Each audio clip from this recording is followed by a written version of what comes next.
Hello, good afternoon to everyone. Narito po tayo ngayon sa Ortigas Center at magandang tanghali sa ating mga Federal Media News reporter, Federal Tri-Media reporters, Federal Multimedia patrollers, sa ating Federal Task Force volunteers, sa ating Federal uh, bumubuo ng iba't ibang panig dito sa iba't ibang panig ng Zone Visayas Mindanao.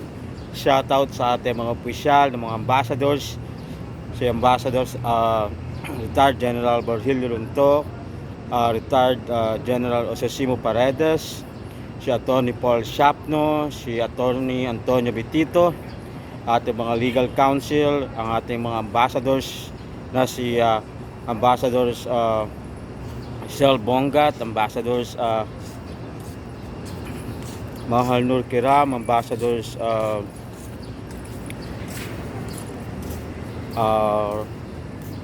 Bishop Michelle Luayon, Ambassadors Pastor Olmedo Pablo, Ambassadors Mr. Ruben Luyon, Ambassadors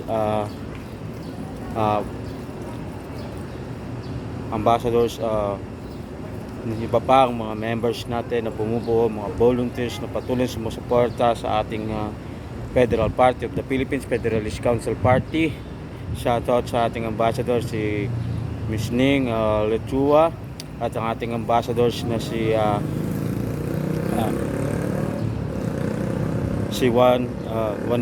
Diana Wanson at ang ambassadors natin na si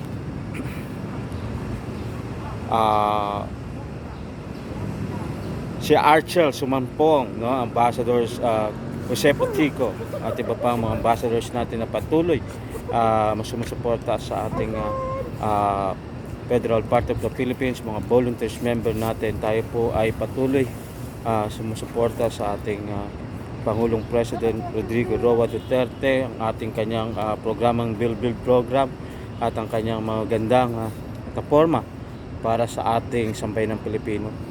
So nakita naman po natin ang impluwensya ng ating patuloy na pagsuporta sa ating Pangulo na ginagawa niya ang lahat para sa sambayanang Pilipino.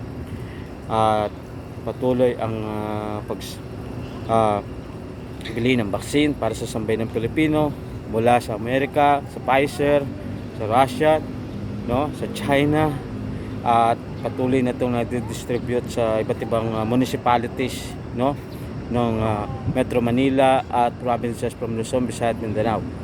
At shoutout nga pala sa ating mga members, no, ng mga federals sa Global Federalismo Pilipinas, mga OFW, ang mga chapter natin mula Luzon, Visayas, Mindanao. Shoutout nga pala kay Director Ramil Orlando, kay Director Nilo sa Tacloban City, itong si Nilo Cabantac, no? Shoutout sa inyong lahat, mga members natin na patuloy na sumusuporta sa ating Pangulong President Rodrigo Roa Duterte. Shoutout pa nga pala sa ating mabuting senador na si Christopher Lawrence Go, sa kanyang malasakit ng serbisyong totoo para sa sambayanang Pilipino, ang patuloy na pagsuporta sa mga ating mga kababayan na namumroblema sa financial pagdating sa mga kalupang kalusugan at pang-hospitalization, no? Ang anyang malasakit center mula Luzon, Visayas, Mindanao. So patuloy lang po tayo na maging matatag, tayo mga Pilipino. Pagdasal po natin ang Pangulong President Rodrigo Roa Duterte na maging malusog at patuloy na magawa ang kanyang serbisyo para sa sambayanang Pilipino. Lalong-lalo na ang ating sinusuportaan na drive campaign, constitutional reform. Shoutout nga pala kay Undersecretary Jonathan Malaya, kay Secretary Anyo sa kanyang persige sa pagsulong ng constitutional reform, at ating mga civic society na bumubuo ng DILG, CFCR, CSO4, ang mga ating ibang mga partners ng federalism. At maraming salamat. At ngayon ay nabibigyan pansin na itong constitutional reform natin. Nawa ay may sa batas na to ibang mga provision na naing na sambayanang Pilipino at ating mga local government unit, ang mga 1,800 na mga LGU Mayors League na bumubuo na sumusuporta dito sa ating constitutional reform. So tayo ay nagpapasalamat dahil ang magandang impact ng constitutional reform, ito ang mga previso na kung saan kahit natin mga foreign investor para mapadami ang mga employment at may develop ng gusto ang mga magagandang infrastruktura at magandang serbisyo sa bayan ng Pilipino. At patuloy din po natin na manindigan sa constitutional reform dahil ito ay malaking bagay para sa mga kalating natin municipalities at magkaroon ng magandang komunikasyon at relationship, no, ang mga kababayan natin. At alam naman natin ang kalagahan ng constitutional reform, ito ay nakabalikat ang pagunlad ng sambayan ng Pilipino, ang pagdami ng trabaho at pagtaas ng ating ekonomiya. So sa mga usapin, sabi ko nga, mananatiling matatag ang ating suporta sa Pangulong President Rodrigo Roa Duterte. At ito pa nga ang kaisa excitement ang darating na eleksyon na 2022. Sabi nga, sino nga ba talaga ang ating iluluklok, no, ng sambayan ng Pilipino? Marami nagsasabi Duterte, marami din nagsasabi na go Duterte at Duterte go. So ang mahalaga ang kung sino ang napili ng ating Pangulong Rodrigo Roa Duterte, ay doon tayo sa suporta at mananatili tayo maging matatag at huwag po tayong bibitaw at palakasin po natin ang suporta sa ating Pangulo. At nakita naman po natin ang kanyang pagpapahalaga ng sambayan ng Pilipino sa iba't ibang panig ng mga bansa, ang mga OFW natin doon. Mabuhay po kayo at patuloy nyo sinusuportahan natin Pangulo. At marami din salamat sa ating mga volunteers members na nagbibigyan ng panahon para sa pagsuporta sa ating Pangulo. Sabi ko nga, wag po kayong titigil na pagsuporta at andito mo, tumawag po kayo sa ating hotline na 0927-3736-961. Ang ating Federal Media Affairs, Federal Task Force Affairs hotline ay mananatili po ang ating pagservisyon to lahat po ng magandang nais nyong iparating, lahat po ng nais nyong hingin ng tulong.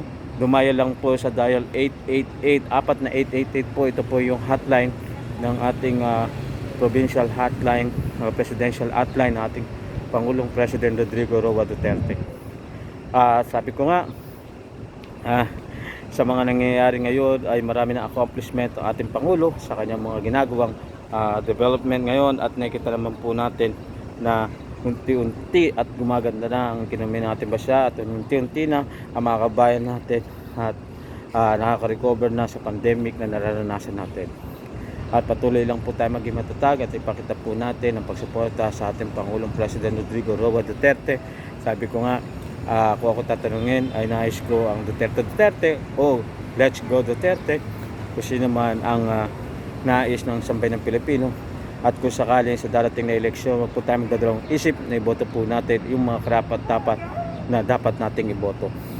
At ngayon pa man, sabi ko nga po, ay malaking pagbabago ito sa ating sambayanan. Tama na yung mga dating administrasyon ng mga naupo na luklok ay pagod na sambayanan ng Pilipino. Kailangan na natin ng pagbabago, kailangan natin ng bagong liderato ng ating bansa. Tigilan na natin yung patutsada, tigilan na natin ng mga propagandista, magkaisa na tayo sambayan ng Pilipino at iluklok yung narapat. Ito ay makakatulong pang susunod na henerasyon. At sabi ko nga, ito ay pinakamahalagang kampanya ng sambayan ng Pilipino. Tatag ng sambayan ng Pilipino ang dukong bayani at mapagmahal sa ating mga kababayan. At wag po tayo titigil at ipagpatuloy lang po natin ang ating magandang layunin.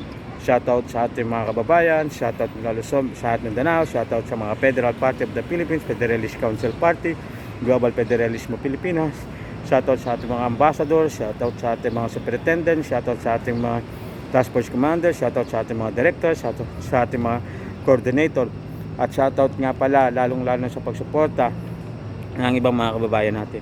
Mabuhay po kayo hanggang sa muli. Ang inyong lingkod na si Chairman Ricky Tarok Bacolod. Maraming salamat po.